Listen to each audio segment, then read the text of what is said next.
Assalamualaikum warahmatullahi wabarakatuh. Salam sejahtera bagi kita semua. Perkenalkan, saya Muhammad Rosydi Amroni, dosen pengampu mata kuliah basis data pada program studi Teknik Informatika. Mata kuliah basis data merupakan mata kuliah yang mempelajari konsep, prinsip, dan teknik pengelolaan data menggunakan sistem basis data untuk mendukung kebutuhan organisasi sistem informasi. Dalam mata kuliah ini, mahasiswa akan mempelajari analisis kebutuhan data, perancangan model basis data, normalisasi, implementasi basis data menggunakan DBMS atau Database Management System, menggunakan struktur query language, serta penerapan aspek integritas dan keamanan data.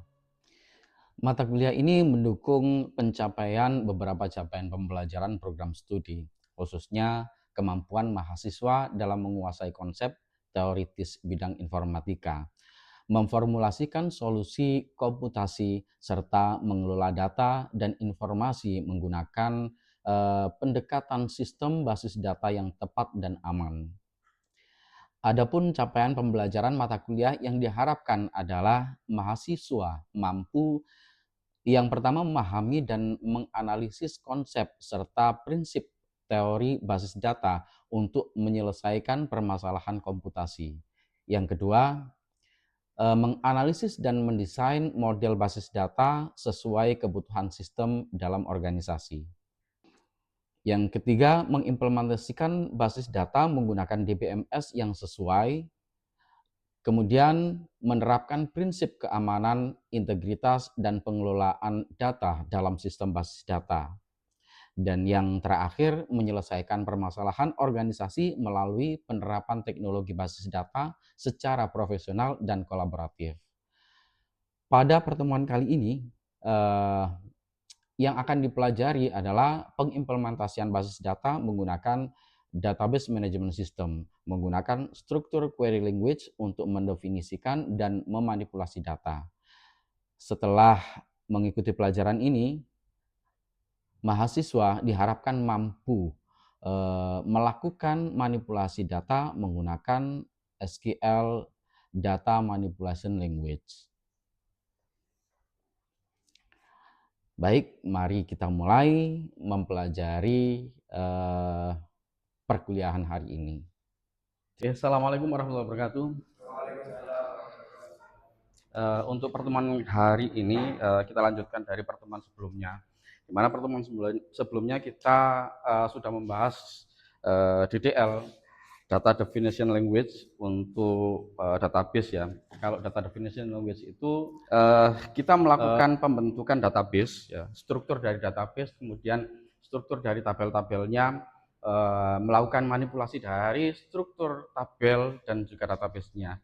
Baru kemudian setelah ada database-nya, setelah ada tempatnya, selanjutnya bisa dilakukan proses untuk pembentukan DML.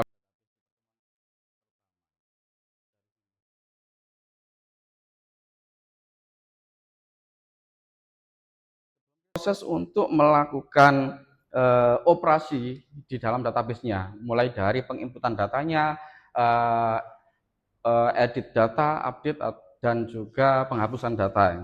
Nah, di proses ini, query untuk DML, kalau yang di DDL kemarin itu ada create, ada alter, ada drop. Tapi kalau di DML ini, fungsi-fungsi tersebut itu sudah tidak dipakai lagi, tapi fungsi ini digantikan dengan fungsi query, insert, update, delete. Update sama seperti yang di DDL kemarin. Kalau di DDL itu pembuatan datanya menggunakan create, tapi kalau di DML menggunakan perintah insert. Nah, kalau di DDL kemarin menggunakan fungsi alter untuk manipulasi datanya atau edit strukturnya, maka di dalam DML ini menggunakan fungsi update untuk melakukan perubahan dari datanya. Oke ya, untuk fungsi DML saya praktekkan sebentar, nanti selanjutnya dipraktekkan sesuai dengan modul panduannya. Jadi kalau sebelumnya kita sudah membuat database ya, database ISFO dengan 3 tabel, ada tabel mahasiswa, tabel mata kuliah, dan tabel nilai. Nah, saya coba meng-create database baru.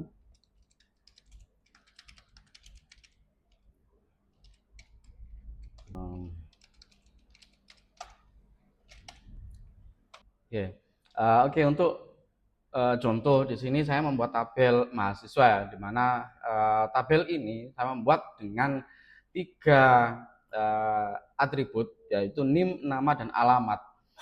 NIM dijadikan sebagai primary, dijadikan sebagai kunci untuk membedakan satu data dengan data yang lain atau satu mahasiswa dengan mahasiswa yang lain. Berikutnya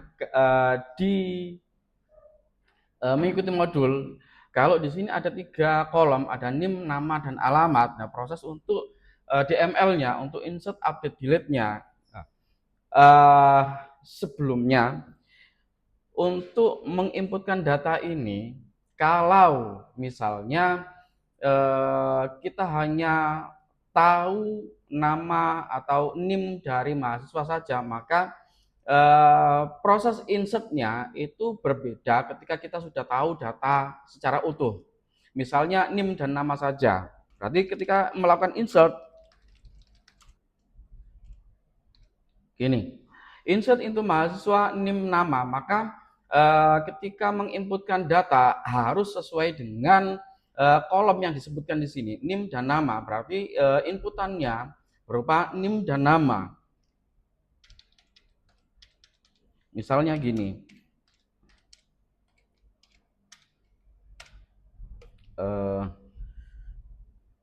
insert into mahasiswa,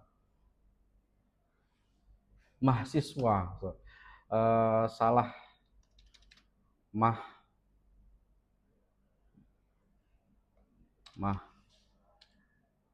mahasiswa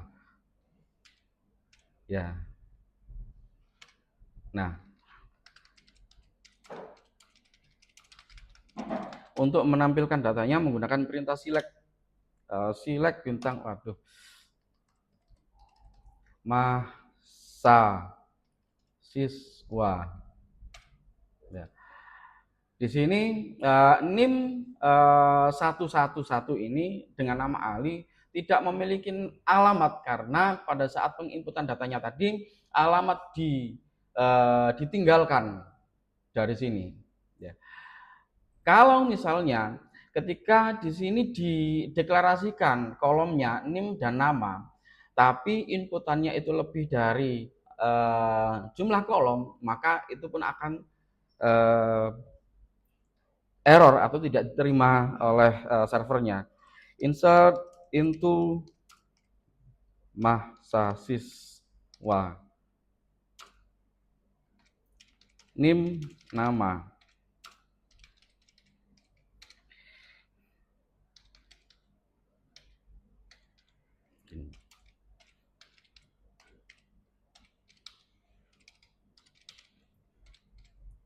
Nah, ini pasti error.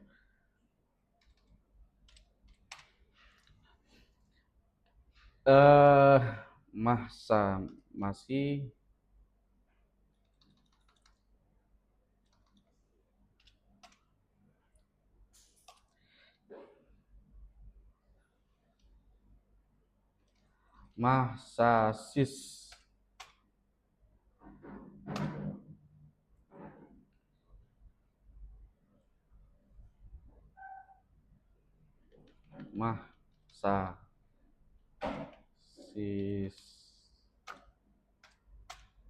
Nah, mestinya komennya seperti ini.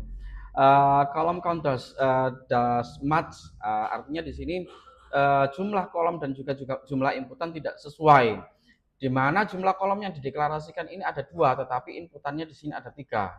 Atau sebaliknya, ketika diinputkan 2 di sini, maka terus kemudian di sini yang diinputkan hanya NIM saja, maka ini pun sama, komennya errornya sama. Jadi kalau misalkan kolomnya ini dideklarasikan, maka jumlah inputannya juga harus sesuai dengan jumlah inputan. Berikutnya, kalau gini, kalau sudah diketahui jumlah datanya, maka tidak perlu dideklarasikan kolomnya. Insert into mahasiswa, langsung saja values name,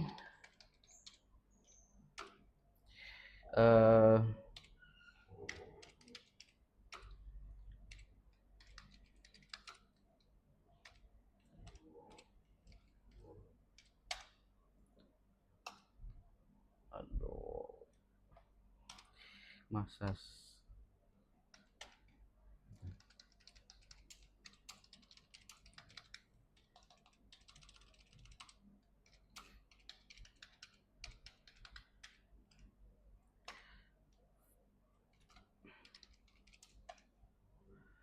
Bima Lamongan. Nah ini karena di sini sudah diketahui data detailnya insert into mahasiswa, maka di sini juga harus sesuai jumlah kolomnya, NIM, nama, alamat. Nah kalau di ini tadi insert into mahasiswa values, terus kemudian yang diinputkan kurang dari ini karena langsung values tidak disebutkan kolomnya, ini pun tidak sesuai dengan jumlahnya. Antara kolom dengan inputannya ini juga tidak sama. Jadi informasi yang dimunculkan errornya juga sama, bahwa antara kolom dengan isian tidak sama.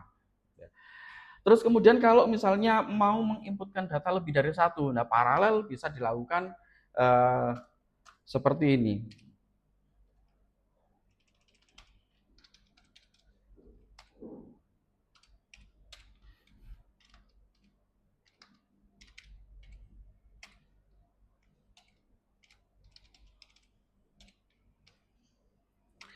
Nah, diparalelkan.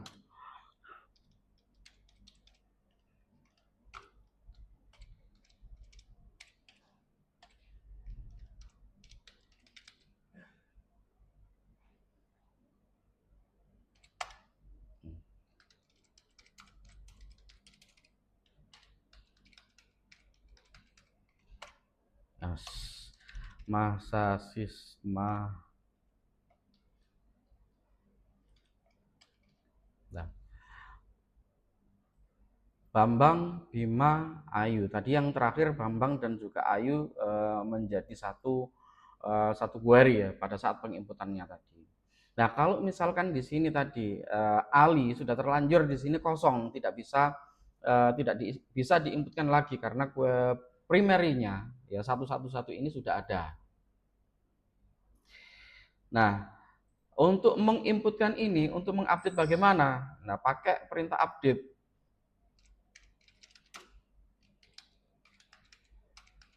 Update mahasiswa, set alamat sama dengan Lamongan from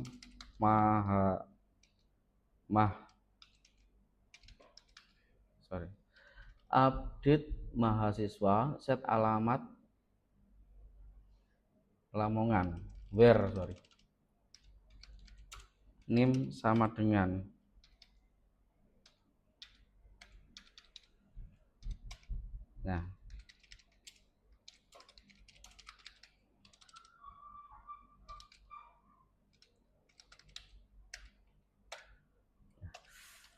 masa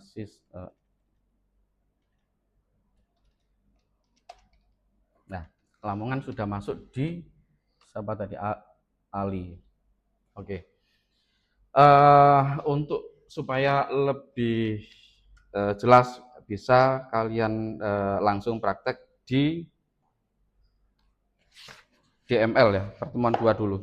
Jadi kamu membuat database Siswo, dipraktekkan lagi, ulang untuk pembuatan database Siswo dengan satu tabel dulu. Tabel mahasiswa, dengan 5 kolom ya, NIM, nama, jenis kelamin, alamat, dan kelas ya. Coba dipraktekkan dulu.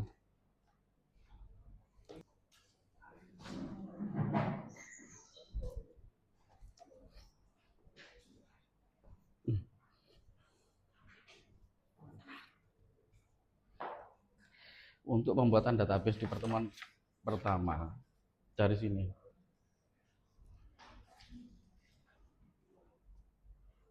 Sebelum sudah ada database-nya belum? Create database dulu, create database siswo.